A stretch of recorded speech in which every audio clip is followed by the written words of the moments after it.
10, 9, 8, 7, 6, 5, 4, 3, 2, 1.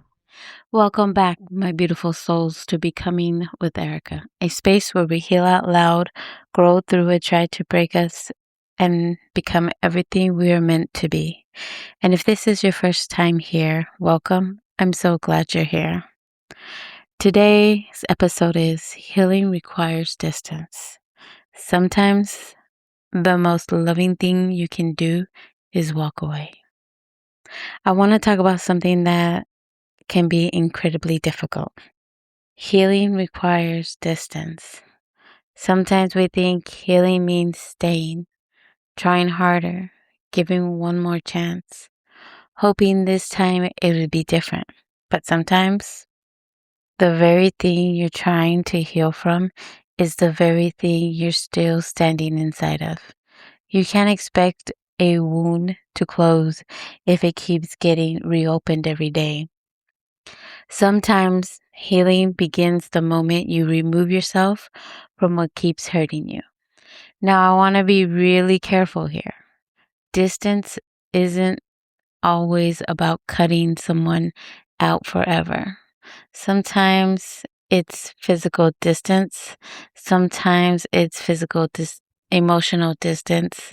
Sometimes it's simply creating healthy boundaries that protect your peace while you heal. Because boundaries are not punishments. They're protection. They're saying, I love myself enough to stop allowing this wound to stay open. And I know that isn't easy because when we love someone or we're invested years into something, walking away can feel like giving up. But what if you're not giving up? What if you're finally choosing yourself? I also want to talk about emotions because I think sometimes people hear the messages about healing and think they're supposed to get over it. That's not healing. Healing isn't pretending you don't hurt. Healing is allowing yourself to feel every emotion without letting that emotion become your permanent address. Cry, be angry, grieve, journal, pray, talk to someone you trust. Feel it, because emotions are visitors. They're meant to move through us, not live inside us forever. The problem isn't feeling. The problem is building a home in your pain. There comes a moment when we have to gently tell ourselves, I've honored what happened. Now it's time to keep becoming. Because if we stay in bitterness, the person or situation that hurt us continues to have power over our lives. Think about that. If someone wounded you years ago, but they still control your joy today, they're still holding a part of your future. Healing is taking the power back, not because they deserve forgiveness, not because they apologize, but because you deserve peace. Distance can feel lonely. Boundaries can feel uncomfortable. Growth almost always does. But every healthy boundary is a vote for the person you're becoming. Jesus himself modeled boundaries. He loved deeply, he served tirelessly, but he also withdrew to pray. He walked away from the crowd. He didn't stay where people wanted to throw stones at him.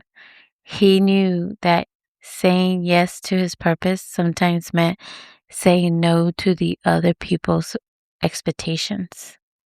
This is a feeling I battled through many seasons of my life. For years, I experienced physical abuse, sexual abuse, emotional abuse, and somewhere along the way, those experiences created something familiar. Even when I wanted something different, I kept finding myself surrounded by the same feelings. Different people, different seasons, but the same emotional home. I knew something had to change. What I didn't realize was that I had unknowingly made a home for those feelings to stay. And God began showing me that healing sometimes requires leaving what feels familiar so you can finally discover what is healthy. There's a verse that challenged me deeply. Colossians 3:13 says, "Bear with each other and forgive one another. If any of you have grievance against someone, forgive as the Lord forgave you." What a challenging command. Forgive the one who hurt you. Forgive the pain. Forgive the shame. Forgive the part of your story that felt like it destroyed you. I'm sorry. Come again? Then I realized something. Forgiveness isn't forgetting. Forgiveness isn't pretending it didn't happen. Forgiveness isn't reconnecting with the person who caused the hurt. Forgiveness isn't allowing the hurt back into your life. Forgiveness is taking your power back. It's releasing someone else from the debt they could never repay. So your heart can finally be free. It's choosing peace over prison. It's letting the old version of you die so God can create something new within you. Maybe today, God is asking you to step back from something that keeps pulling you away from the peace He wants for you. That doesn't mean you hate them. It doesn't mean you're unforgiving. It means you're healing, and healing requires space to breathe. So today, I want you to leave with this question. What is one thing you've been holding on to that God may be asking you to release? Maybe it's a relationship. Maybe it's resentment.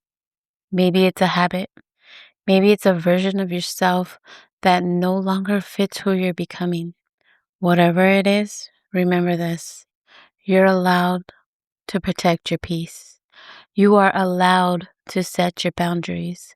You are allowed to feel your emotions, but don't unpack the bags in the place that broke you.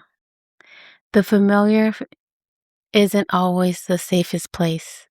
Sometimes we're drawn back to what hurt us simply because it's what we know. But healing begins when we stop choosing what's familiar and start choosing what's healthy. Your future is waiting outside of it. Thank you for spending this time with me today. If this episode spoke to your heart, share it with someone who may need the reminder that healing doesn't always happen by holding on. Sometimes it begins by letting go. Until next time, keep healing, keep growing, and keep becoming. Thank you, and God bless.